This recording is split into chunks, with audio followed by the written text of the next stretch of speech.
The most powerful thing anyone has ever done for you probably had no words in it. Think about it. Not the advice, not the speech, not the promise. The moment someone sat beside you and said nothing.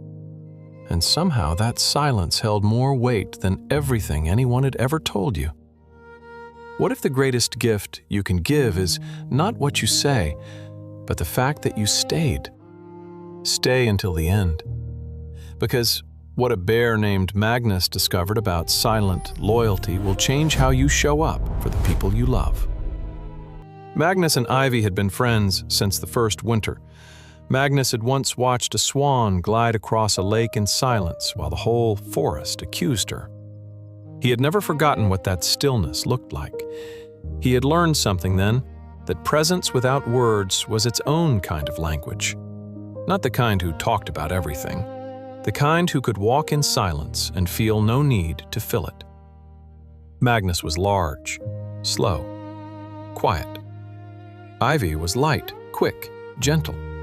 They were nothing alike, but something between them never needed explaining. Magnus had never once said, "I am your friend." He did not need to. Every winter he was there. Every spring he was still there. Some bonds are not built with words. They are built with presence. One autumn the river flooded. It took everything on the southern bank, Ivy's shelter, his path, his young one, gone in a single night. By morning, Ivy stood at the edge of the water, still, staring at nothing. One day before, he had everything. Now, he had nothing. Dash arrived first. "You need to stay strong. Everything happens for a reason." Ivy did not move. Dash waited for a response. When none came, he repeated it louder, as if volume could make hollow words heavier. Echo flew in. "I know exactly how you feel. Let me tell you what helped me when I—" Ivy closed his eyes. Echo kept talking. He did not notice Ivy had stopped listening because Echo had never been listening in the first place. Ash came by, put a paw on his shoulder. "I am here for you, whatever you need. Anything." His voice was steady, warm, convincing. By sunset, Ash was gone. Dash was gone. Echo was gone. What came next, none of them stayed long enough to see. Every word they left behind dissolved like foam on the river. The loudest promises are always the first to evaporate. None of them had noticed. Ivy had not responded, not once.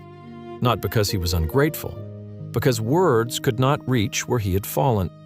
Magnus came when the sun was almost gone.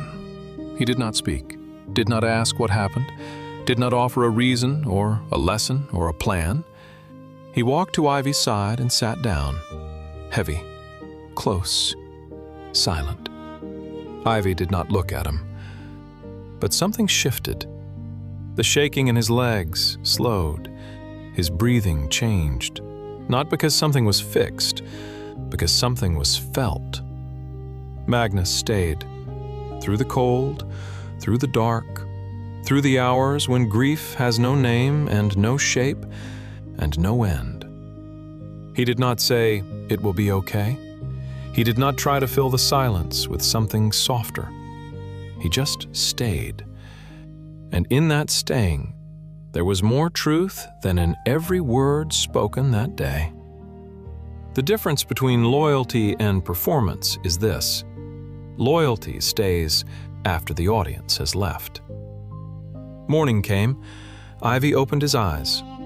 Magnus was still there, same spot, same silence. Ivy looked at him for the first time. "You stayed," Ivy said. "Where else would I go?" Magnus said. Ivy did not cry because of the loss. He cried because someone stayed. Above, Sage was watching.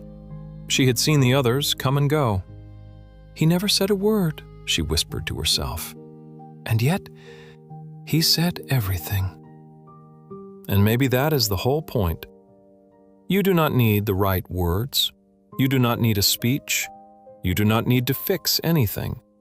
Sometimes the most powerful thing you can do is stay. Just stay. Your presence is your greatest gift, not because it fixes the broken thing, because it tells someone they are not alone in the dark. The world is full of people who promise loudly and disappear quietly. Be the one who arrives quietly and never leaves. People forget what you said. They forget what you promised. But they never forget who stayed when everyone else was gone. Because presence is not a promise, it is an act. And some acts speak louder than any word ever could.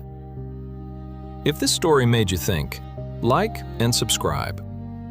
Have you ever had someone who said nothing but stayed when you needed them most? My friend, let's talk about it.